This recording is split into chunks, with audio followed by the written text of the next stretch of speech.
Bismillahirrahmanirrahim. Assalamualaikum warahmatullahi wabarakatuh.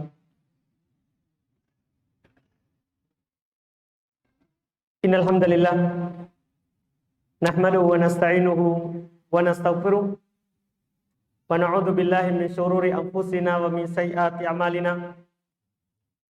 May yahdihillahu fala mudilla lahu wa may yudlil fala hadiyalah. Asyhadu an la ilaha illallah wahdahu la syarikalah wa asyhadu anna Muhammadan abduhu wa rasuluh. Sallallahu ala nabiyyina Muhammadin wa ala alihi wa ashabihi wa man tabi'ahum bi ihsan ila yaumiddin. Amma ba'd. Al-ikhwan wal akhwat jamaah salat maghrib rahimani wa rahmakumullah. Alhamdulillah, kita di malam hari ini kembali melanjutkan kajian kitab Bulughul Maram min Adillati Al-Ahkam karya Al-Imam Al-Hafidh Ibn Hajar Al-Asqalani Asy-Syafi'i rahimahullahu ta'ala. Kita di malam hari ini masih melanjutkan kajian bacaan kita terhadap hadits-hadits yang belum bawakan terkait dengan masalah adab buang hajat. Kita di pertemuan paling terakhir membaca hadis nomor 81 terkait dengan adab buang hajat, bahwa seorang kalau buang air itu hendaknya menjauh. Kalau mereka dua orang, maka tidak saling mendekat dan tidak saling bercerita. Tidak saling mendekat dan tidak saling bercerita. Di malam hari ini, insya Allah saya berencana tadi di rumah lihat-lihat bahwa kita akan membaca 3 hadits. Mudah-mudahan cukup waktu. Yang mana 3 hadits ini, 2 hadits yang terakhir yang kita akan baca itu terkait dengan buang air menghadap atau membelakangi kiblat. Apa hukumnya? Apa hukumnya? Itu 2 hadits terakhir. Yang kedua itu satu masalah, yaitu permasalahan hukum buang air besar atau kecil menghadap atau membelakangi kiblat. Tapi sebelum itu kita baca dulu hadits yang belum sampaikan sebelumnya, nomor 82. Ini hadits masih terkait dengan adab ketika kita buang air. Tangan apa yang kita pakai untuk membersihkan najis yang keluar? Apakah lewat jalur depan atau belakang?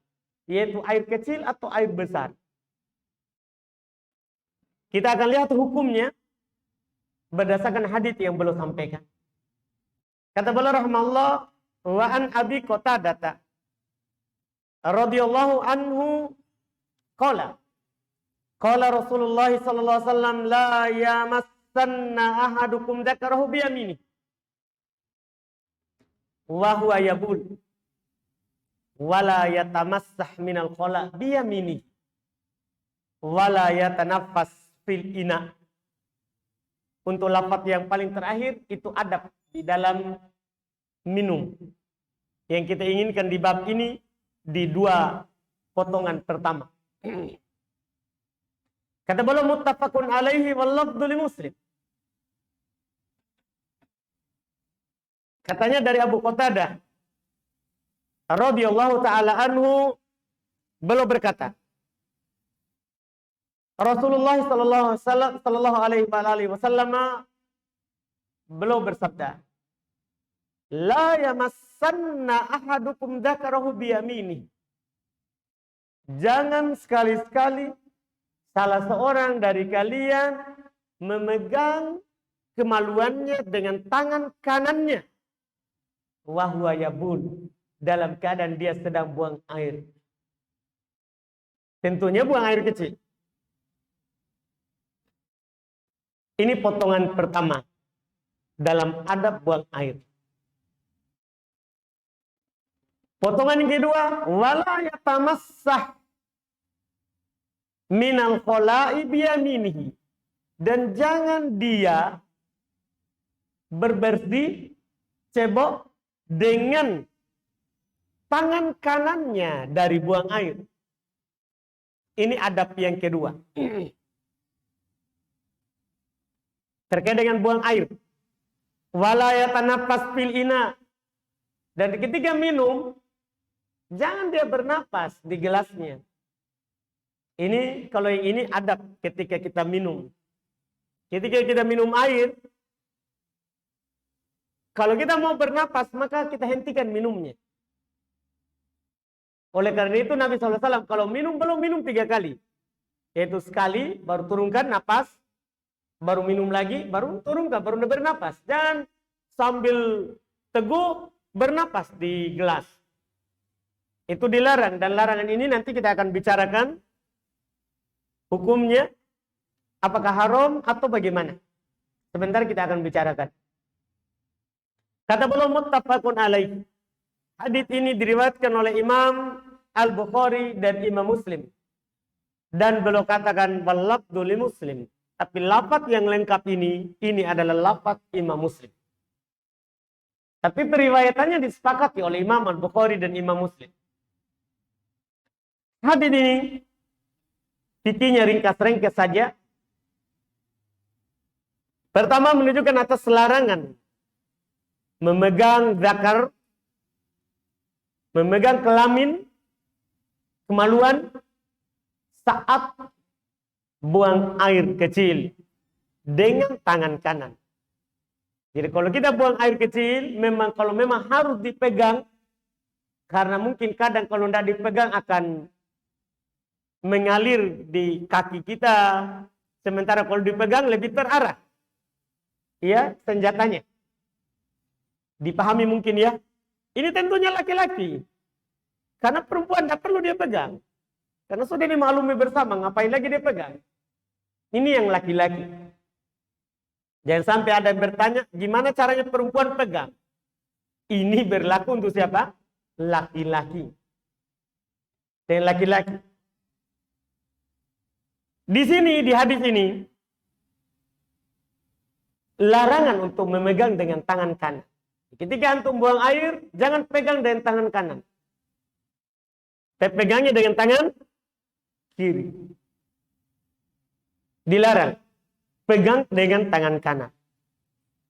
Boleh pegang dengan tangan kiri. Boleh pegang dengan tangan kiri. Hadisnya jelas. Demikian pula dengan lafaz yang kedua. Terdapat larangan untuk berbersih, beristinja atau beristijmar kalau pakai batu dengan menggunakan tangan kanan. Itu kalau kita membersihkan yang keluar, itu hati-hati, tidak boleh pakai tangan kanan. Yang dipakai adalah pakai tangan kiri. Jangan tadi pegang dengan tangan apa? Kiri. Ambil air dengan tangan kanan, tuangkan dan bersihkan dengan tangan kiri. Ini mencakup, untuk membersihkan ini, mencakup air besar dan air kecil. Jadi 2 masalah, memegangnya dan beristinja, beristijmar dengan tangan kiri. Dengan tangan kiri. Ini kandungan 2 lafaz ini. Cuma pembahasan para ulama kita, mereka perselisihkan ini larangannya. Hukumnya menunjukkan haram atau makruh. Kalau haram, Kan berdosa jadinya. Kalau ada orang pegang dengan tangan kanan atau cebok dengan tangan kanan. Kalau makruh artinya dibenci tapi tidak berdosa. Tapi tidak berdosa. Ah, ini masalah tentang hukumnya. Larangannya ini, apakah larangannya betul-betul haram atau hanya dibenci? Para ulama berselisih terkait dengan hukumnya. Dinukil dalam madhab Dhahiriyah, yaitu orang-orang yang mengambil pendapat sesuai dengan dhahir hadits. Dhahir itu bahasa Arabnya, bahasa kitanya sesuai dengan yang tersurat di hadits. Mereka katakan ini larangan menunjukkan haramnya. Artinya, menurut orang Dhahiriyah, kalau kita pegang dengan tangan kanan atau cebok juga dengan tangan kanan, dosa. Karena ini perkara yang haram.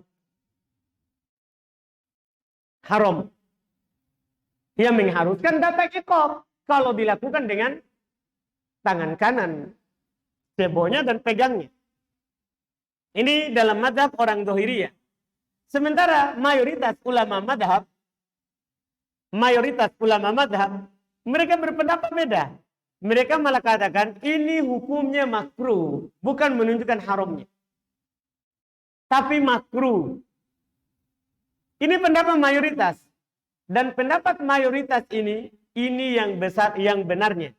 Walaupun sebagian ulama lebih condong kepada pendapat Dhahiriyah. Cuman, mayoritas kenapa bisa mengatakan makruh, tidak haram? Padahal ada larangannya. Mereka katakan alasannya, karena ini larangan bukan untuk lil tahrim, tapi lil irsyad. Bermakna tuntunan, anjuran, bukan bermakna pengharaman. Ini tuntunan dalam syariat kita. Karena Nabi SAW, kalau belum melakukan perkara-perkara yang terpuji, perkara-perkara yang bernilai ibadah, bukan membersihkan kotoran atau najis, belum senang dengan yang kanan. Sebagaimana dalam hadits Aisyah radhiyallahu ta'ala anha, kata beliau, kan Nabi SAW yujibu tayammun. Adalah Nabi kita Muhammad SAW senang menggunakan yang kanan-kanan. Setelah itu belum sebutkan di mana? Fitana ulihi, ketika belum pakai sandal. Watarojulihi, ketika belum bersisir. Iya. Demikian pula watatohurihi, ketika belum bertoharoh. Wa fi sya'nihi kulli, dan pada setiap keadaan. Yang bernilai ibadah.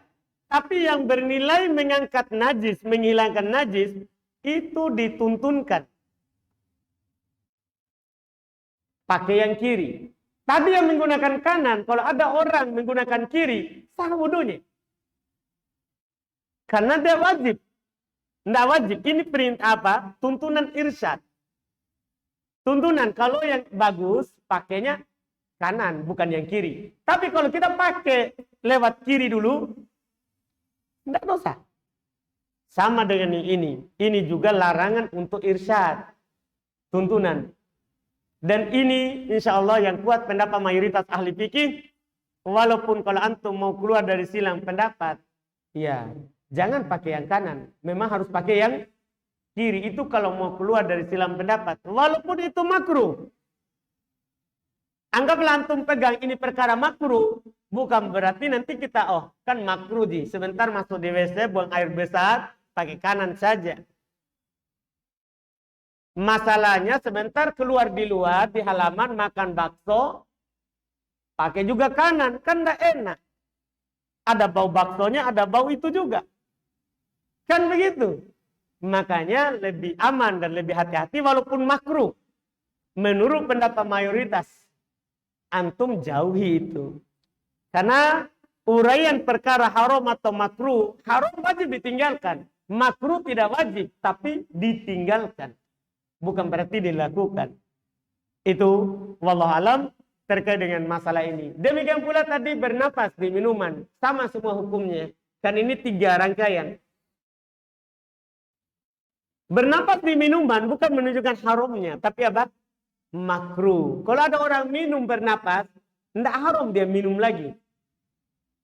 Kalau dia mau melanjutkan dia minum, tidak ada masalah. Cuman makruh, dibenci perkara tersebut. Dibenci perkara tersebut.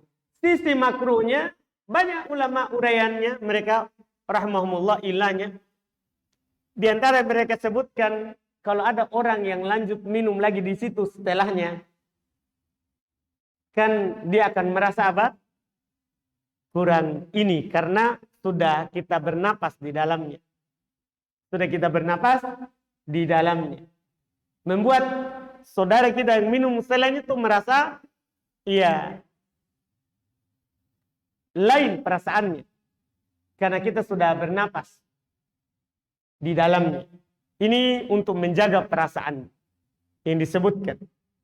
Yang jelas, saya tertarik walaupun mayoritas ulama membahas ini hukumnya makruh. Ana tertarik dengan apa yang disebutkan oleh Syekh Abdullah Al-Bassam. Ketika belum membahas hukum ini, belum malah sampaikan satu kaidah besar. Artinya walaupun makruh, tapi perhatikan ini kaidah. Itu belum katakan bahwa syariat kalau melarang sesuatu, itu pasti keburukannya murni. Atau kalau ada kebaikannya, pasti lebih besar keburukannya daripada kebaikan. Artinya apa? Kita dilarang pakai tangan kiri kalau lagi buang air. Memegang dan ceboknya. Kan dilarang. Berarti ini pasti ada mafsadanya. Dipastikan. Pasti ada mafsadanya. Pasti ada keburukannya. Itu yang harus kita yakini. Dengan meyakini seperti ini, mudah bagi kita untuk meninggalkan sesuatu itu.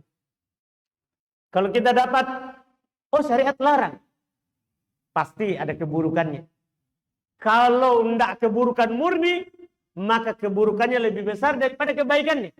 Ini ringan kita tinggalkan jadinya. Sebagaimana kalau ada perintah, kaidahnya kalau syariat kita memerintahkan sesuatu, pasti di dalamnya terdapat kebaikan murni untuk kita. Atau kalau ada keburukannya, pasti tidak sebanding dengan kebaikan yang kita akan dapat. Dengan mengetahui ini, kalau ada perintah, ringan bagi kita melakukannya. Karena ini kalau saya lakukan, pasti murni kebaikan. Karena Allah yang memerintahkannya. Atau paling sedikitnya, walaupun ada mungkin berat bagi saya, tapi pasti lebih besar kebaikannya daripada bahayanya. Ini akan memudahkan kita untuk melakukan perintah.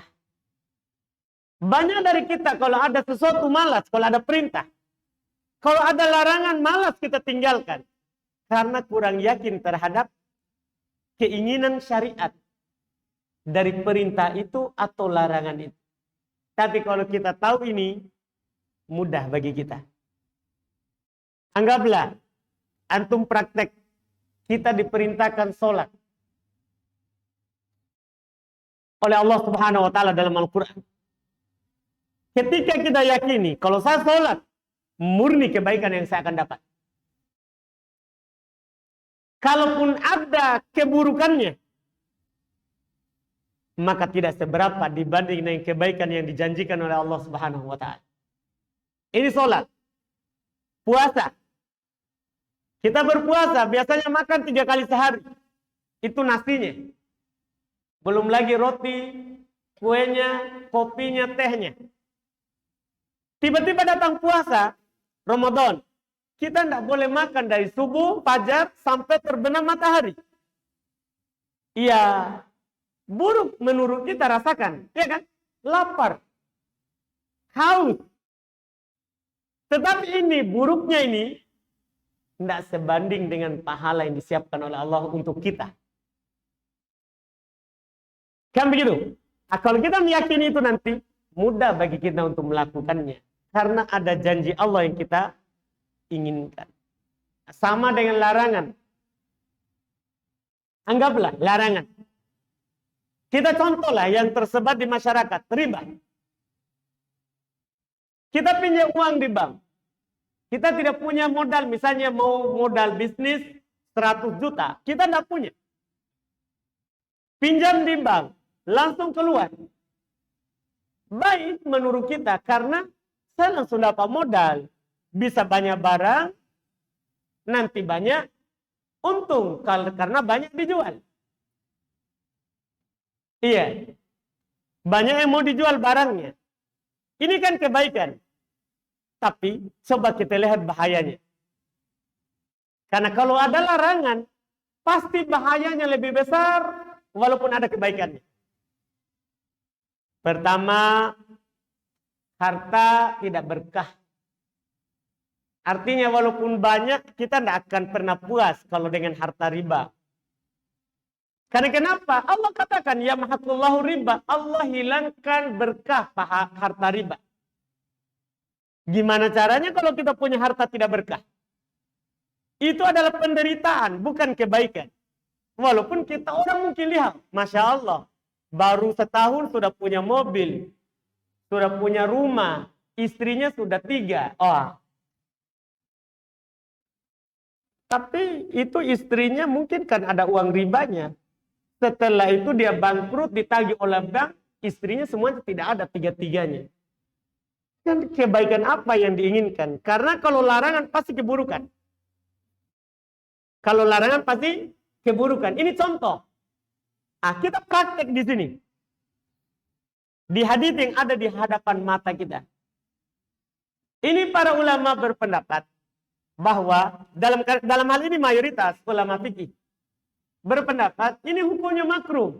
Tapi namanya makruh juga kan dilarang, cuma tidak ditekankan. Karena pengertian makruh itu apa yang dituntut oleh syariat, tapi min ghairi jazim, tanpa ada tekanan. Tidak diharuskan untuk ditinggalkan. Tapi kan juga larangan.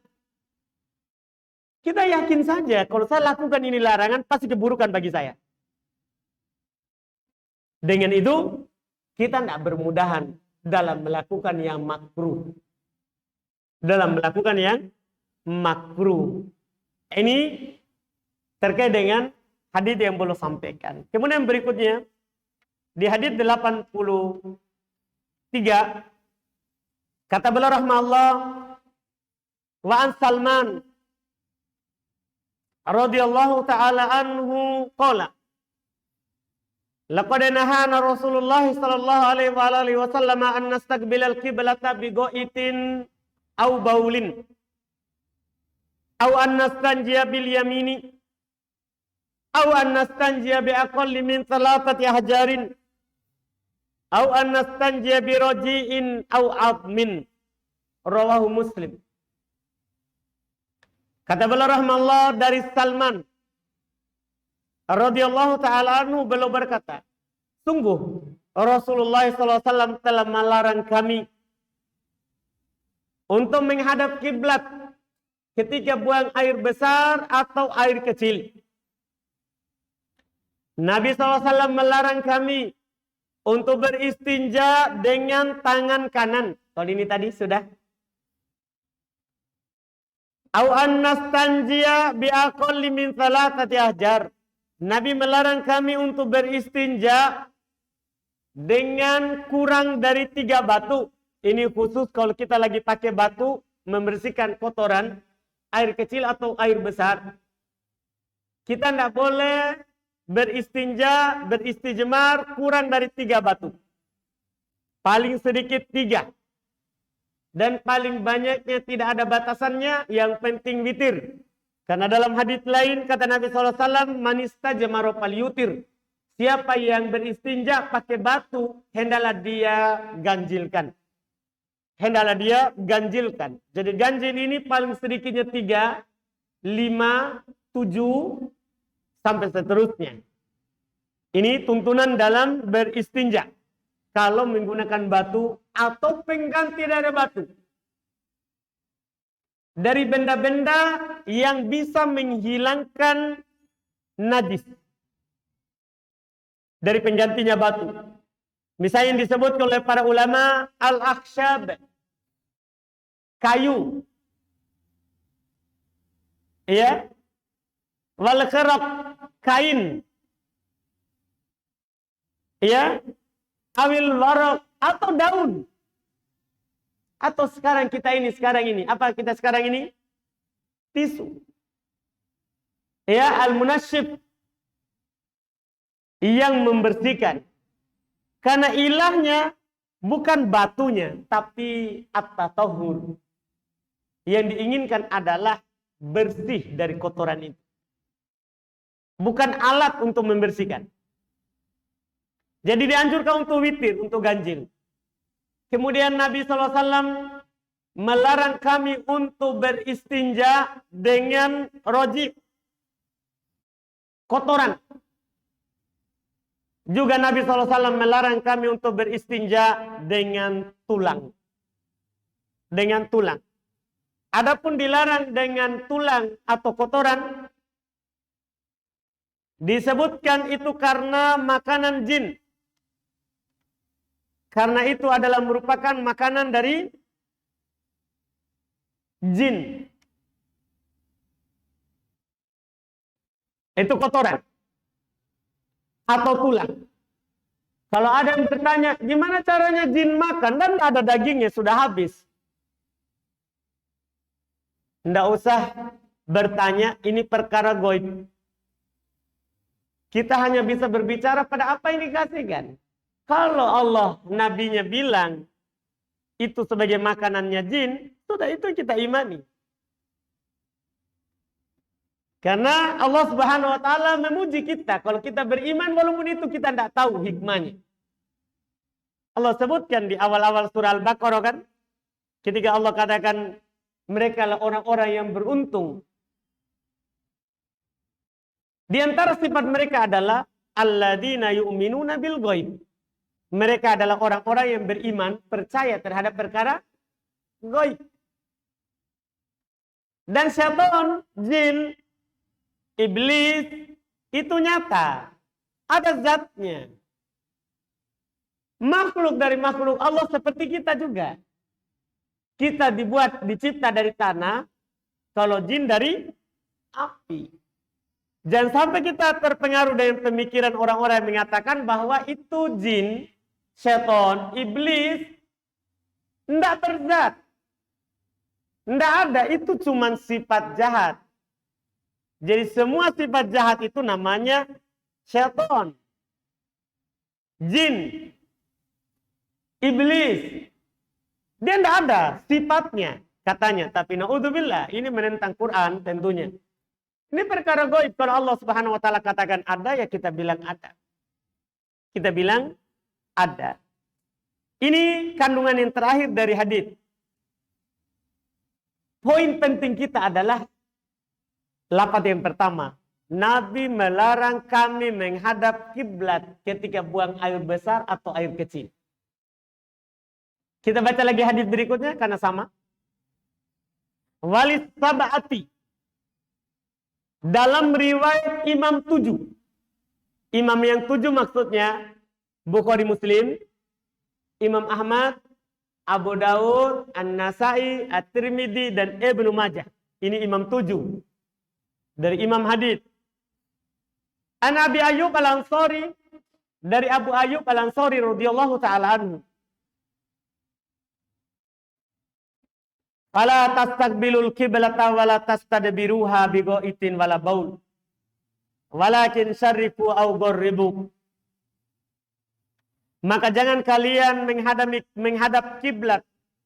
Jangan pula membelakanginya ketika buang air besar, tidak pula ketika buang air kecil. Akan tetapi hadaplah ke timur atau ke barat. Tapi ingat jangan disalahpahami hadis ini. Ini akan tetapi hadaplah ke timur atau ke barat untuk penduduk Madinah. Karena penduduk Madinah kiblatnya utara selatan. Dipahami kan? Makanya Nabi bilang ke timur atau ke barat. Jangan praktekkan di Indonesia. Karena kita kiblatnya ke mana?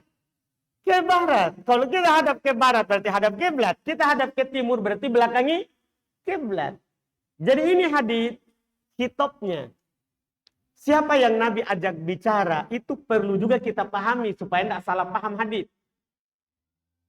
Bagi orang yang tidak paham itu, mereka akan bilang gimana caranya? Dilarang menghadap kiblat atau membelakangi, tapi Nabi suruh ke timur atau ke barat. Nah ini kan menghadap atau membelakangi. Ini kalau penduduk Indonesia dan yang searah dengan mereka. Iya, yang menjadi fokus kita adalah yang pertama. Nabi larang membelakangi atau menghadap kiblat. Dua hadis ini dengan riwayat ini dipegang oleh para ulama rahimahumullah yang berpendapat bahwa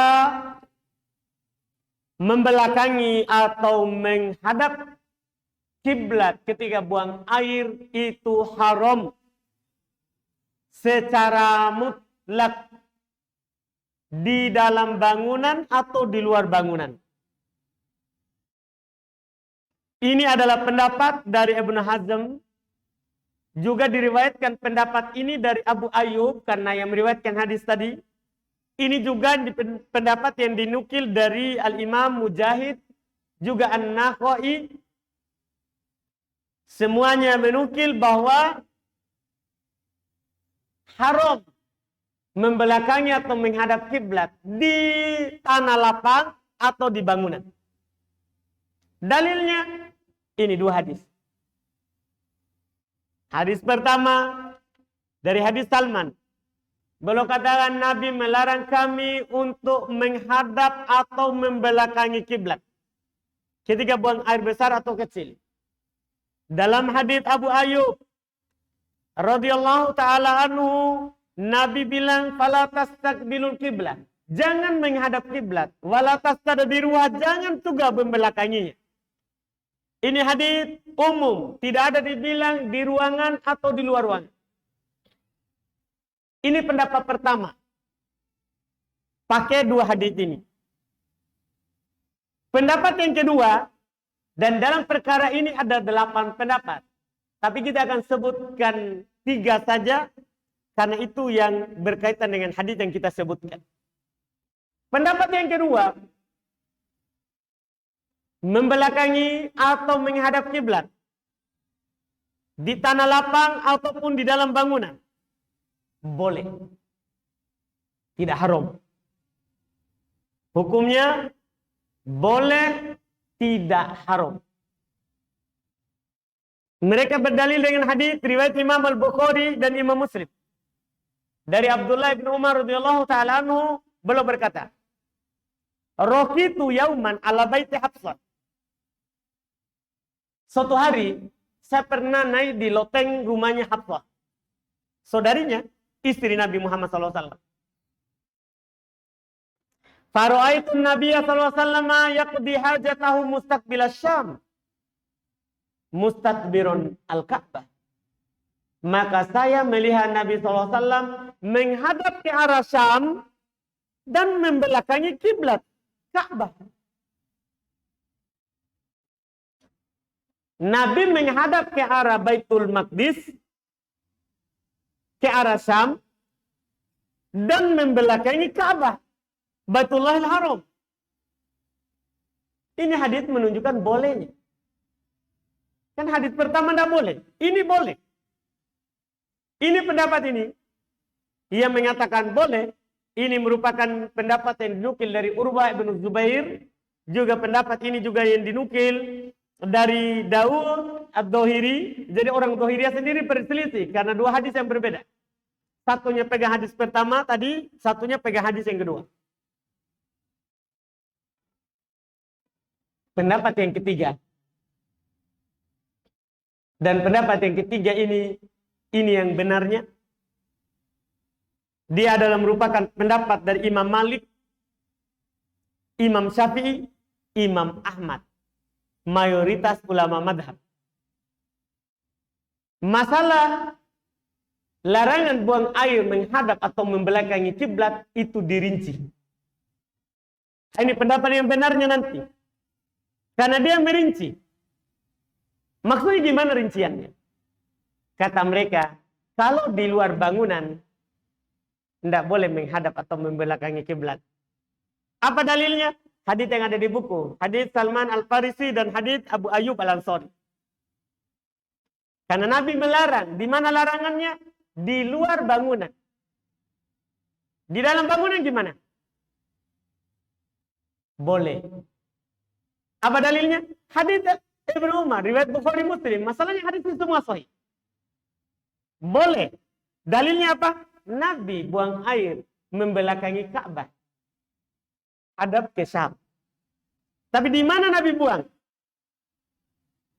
Di dalam rumahnya Hafsah. Nah, Ibnu Umar naik ke atas, dia lihat Nabi.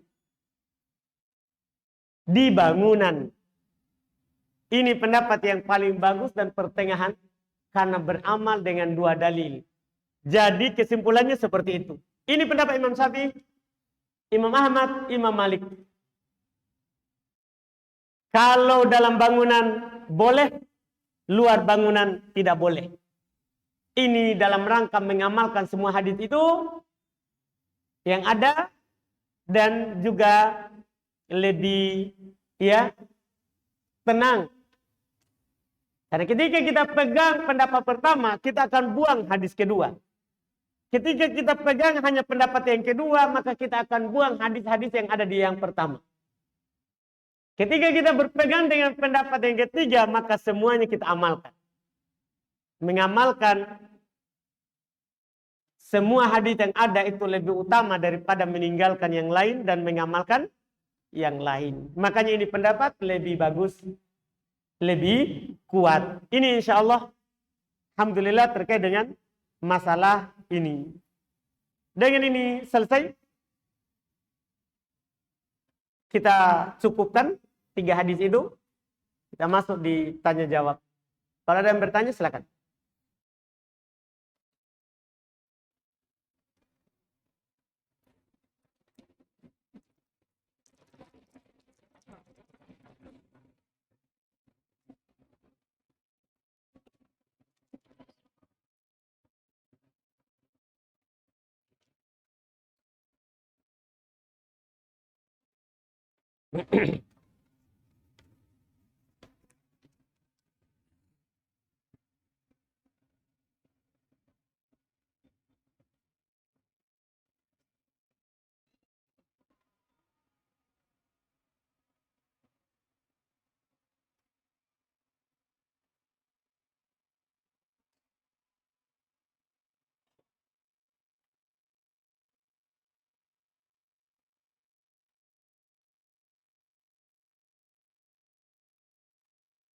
Ini ada pertanyaan.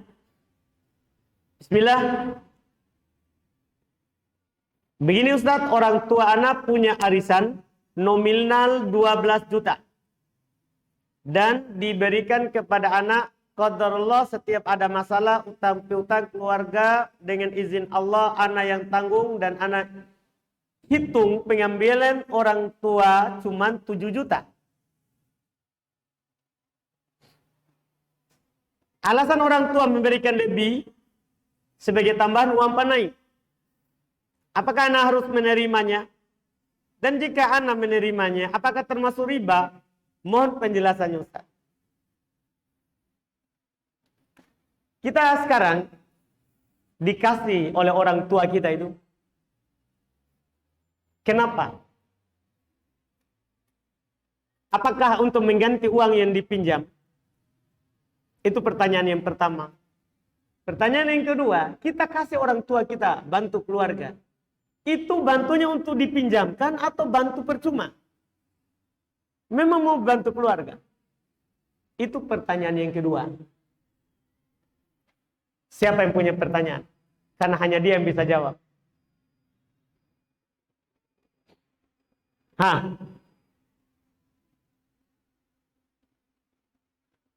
Kalau tidak, berarti kita coba berhayal sedikit. Kita anggap kita bantu percuma karena orang tua kita. Ketika orang tua kita kasih kita 12 juta, tidak ada masalahnya. Karena kan kita bukan pinjaman, orang tua kita tidak membayar utang. Tapi memang dia mau kasih kita sebagai balas jasa karena telah membantu selama ini. Tidak ada riba di situ. Tidak ada riba di situ. Itu khayalan pertama. Khayalan kedua, anggaplah kita pinjamkan uang. Ternyata kita hitung-hitung yang kita bantu itu 7 juta. Dengan akad pinjam. Nanti dia akan kembalikan. Itu khayalan kedua ini. Iya. Apakah ketika kita kasih tadi, ternyata nilainya 7 juta, kembalinya ke kita adalah 12 juta. Kalau itu alasannya kita kasih pinjam, baru dia kembalikan 12. Tinggal sekarang pertanyaannya, ada nggak akad ketika kita kasih pinjam tadi untuk kembalikan lebih? Kalau ada akad, maka riba. Dan kalau tidak ada akad, maka tidak riba. Karena boleh kembalikan lebih. Boleh kembalikan apa? Lebih dari utang yang kita pinjam. Yang penting tidak ada akad dan ketentuan, nanti harus kembali lebih. Paham kan? Apakah akadnya tertulis di kertas atau kita kasih kode? Tahu mah Miki kalau kembali? Iya. Paham mah Miki? Nah, itu kode untuk kasih lebih. Ya itu riba namanya. Itu riba. Itu wallahu alam terkait dengan apa yang ditanyakan.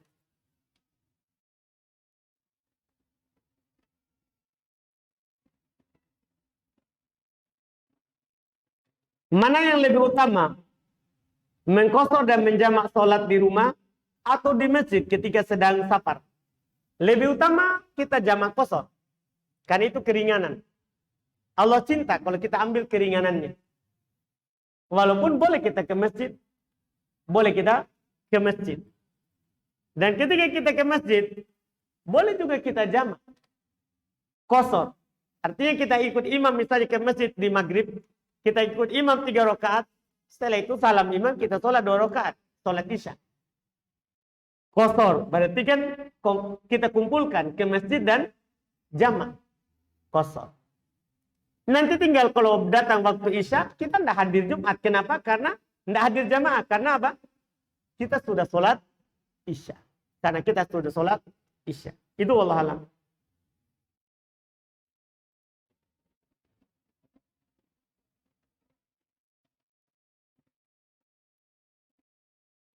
Bismillah, Pak Ustaz, Ana mau bertanya, bagaimana hukumnya jika Ana berjualan di tempat orang yang merayakan maulid? Tempatnya di Potere Ustaz, jazakumullah khairan. Iya. Di tempat orang yang merayakan maulid. Tidak ada masalah. Dia merayakan maulid itu urusannya. Kita menyewa tempatnya itu urusan lain. Kecuali kita sewa untuk merayakan maulid. Itu bermasalah. Kalau kita sewanya untuk jualan, mubah. Kita sewa. Mubah kita sewa. Wallahualam. Walaupun orangnya melakukan maulid. Nabi SAW belum gadekan baju besinya ke orang kafir, Yahudi. Pada orang kafir. Ini masalah jual beli, masalah muamalah. Tidak dicampurkan dengan masalah pelanggaran yang lain. Masalah pelanggaran yang lain. Kecuali itu tadi. Disewa untuk merayakan maulid. Itu lain ceritanya. Itu lain ceritanya. Adapun untuk jualan yang mubah, tidak ada masalah. Tidak ada masalah.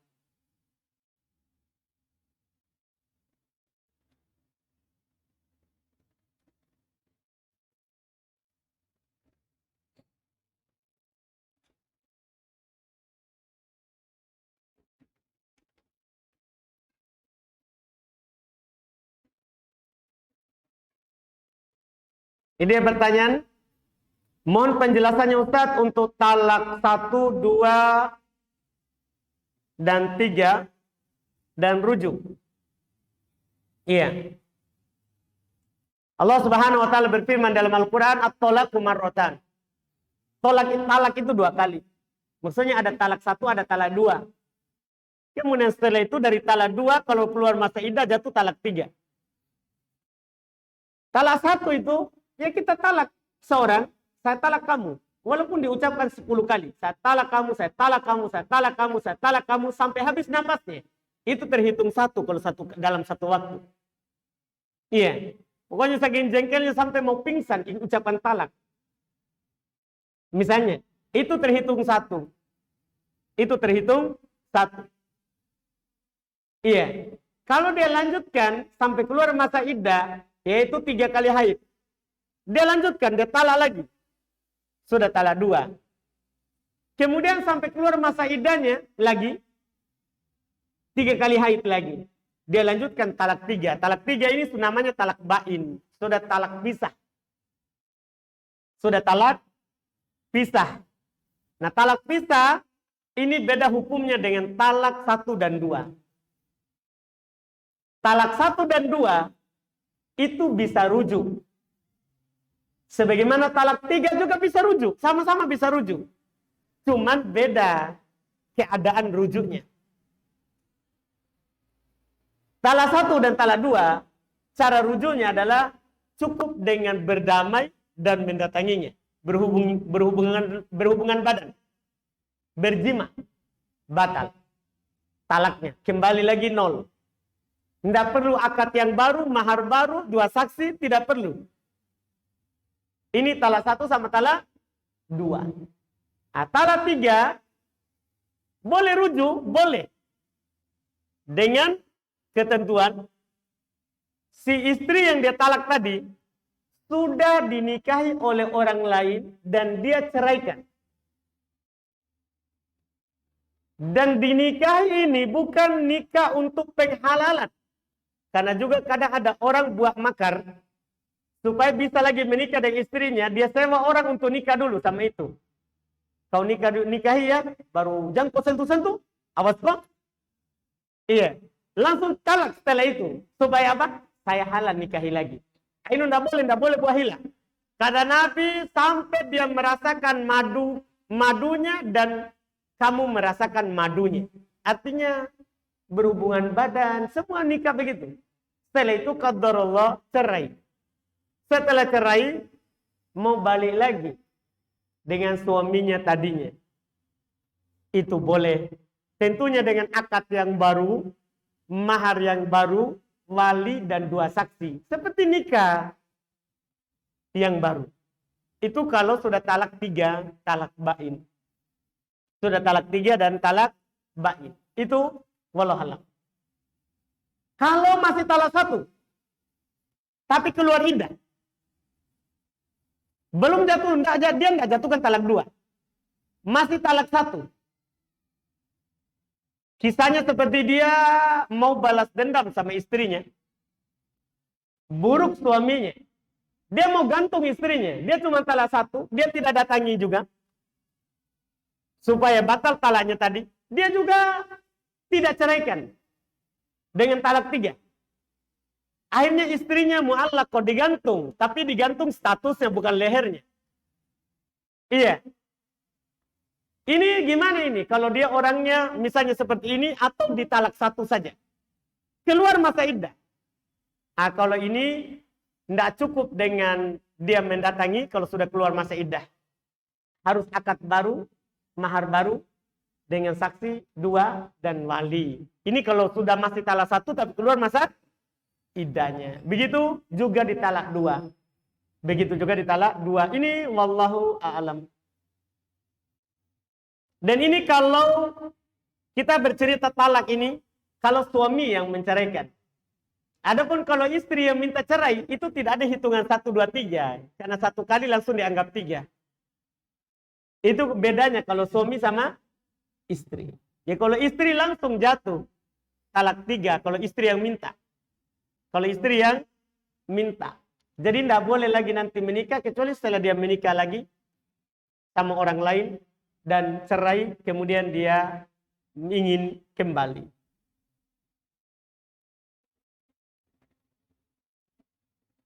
Apa hukum qomat tanpa ada seorang imam di depan Karena sering terjadi orang qomat padahal imamnya belum ada. Tidak boleh. Muadzin itu amin. Muadzin itu adalah pemegang amanah. Tidak boleh dia qomat kalau dia tidak melihat imamnya. Itu kalau dia punya imam rawatib, imam tetap. Adapun kalau tidak punya imam tetap, tidak apa-apa. Karena kan bebas semua orang apa? Masuk untuk menjadi imam. Adapun punya imam tetap yang ditunjuk, maka tidak boleh kecuali setelah dia lihat imamnya atau sudah ada akad sebelumnya. Kalau saya terlambat, ini yang gantikan. Baru dia qomat. Kalau tidak, kalau dia qomat, maka hukumannya dia menjadi imam. Siapa suruh? Iya, dia menjadi imam. Para sahabat nanti mereka qomat kalau Nabi sudah keluar. Atau yang ditunjuk oleh Nabi SAW sudah keluar.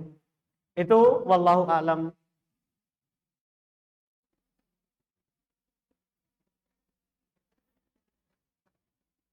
Ini ada pertanyaan. Bagaimana jika tangan sudah kita pakai buang air besar, lalu kita pakai lagi ambil wudhu? Apakah sholat kita sah? Habis pakai buang air besar, kemudian kita pakai wudhu. Sudah kita cuci tangan tak? Atau belum? Ini siapa yang punya pertanyaan? Yang mengaku ini pemberani ini.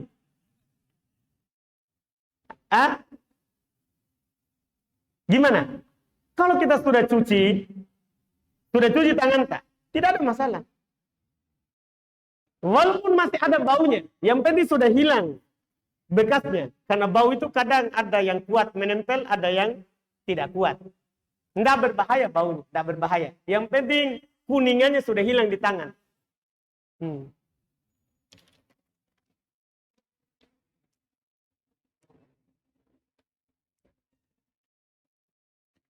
Karena pernah ada yang hadis tentang ada 70.000 manusia masuk surga tanpa hisab di antaranya orang yang tidak meminta diruqyah. Pertanyaan anak, ruqyah manakah yang dimaksud? Minta ruqyah ke dukun atau ruqyah syariah? Tentunya ruqyah syariah. Karena ruqyah ke dukun itu lebih parah. Jangankan tidak menjadi 70 ini, dia tidak diterima sholatnya selama 40 malam mendatangi dukun. Dan membenarkan ucapannya itu kekafiran terhadap Nabi Muhammad. Bahaya, harus kita bertobat. Harus kita bertobat. Ini maksudnya ruqyah syariah. Ruqyah syariah, wallahu a'lam.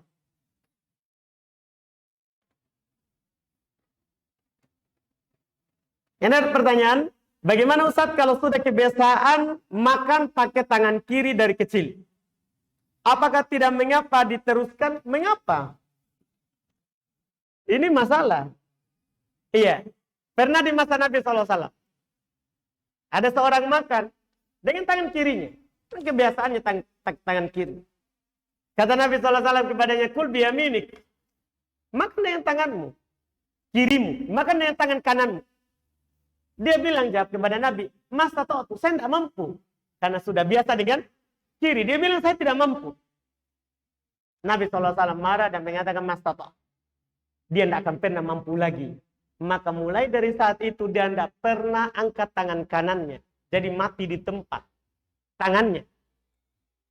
Ini hukuman orang yang menyelisihi sunnah. Menyelisihi hadis. Ini kan perintah, disuruh pakai tangan kanan. Dia bilang saya tidak mampu. Karena biasanya dengan kiri. Maka dia tidak pernah mengangkat lagi tangan kanannya ke mulutnya. Ini bahaya, perkaranya besar. Makanya saya bilang, apakah tidak mengapa pakai tangan kiri? Saya bilang, mengapa. Ini bahaya. Menyelisih syariat. Menyelisih syariat. Ini pertanyaan terakhir.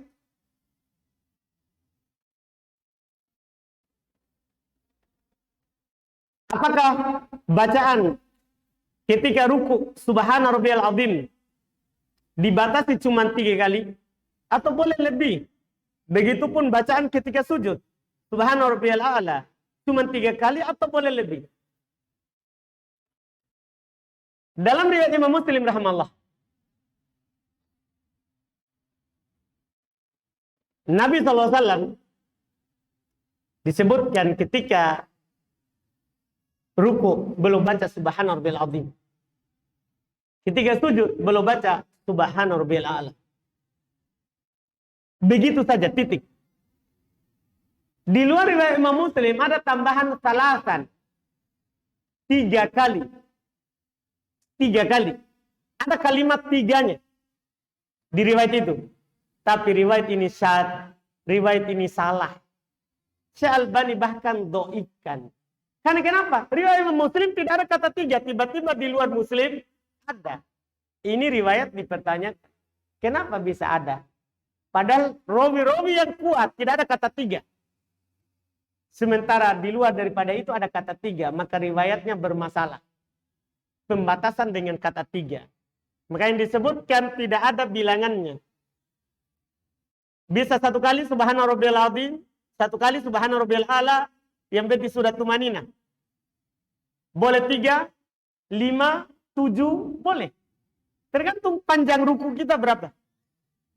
Dan itu insya Allah yang benarnya, karena haditsnya dhaif yang mengatakan pembatasan 3.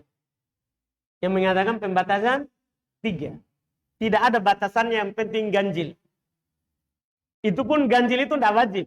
Cuma sunnah ganjil. Karena Allah mencintai kalau perkara itu dilakukan dengan apa? Ganjil. Ini wallahualam, alhamdulillah pertanyaan sedikit. Kita berbahagia. Alhamdulillah. Kita tidak kasih kesempatan tanya langsung. Karena pasti bapak kita akan berdiri dan dia akan katakan 3. Jadi kita tidak kasih. Untuk sekarang ini, alhamdulillah kita cukupkan. Subhanakallahumma wa bihamdik, asyhadu an la ilaha illa anta, astaghfiruka wa atubu ilaik. Assalamualaikum warahmatullahi wabarakatuh.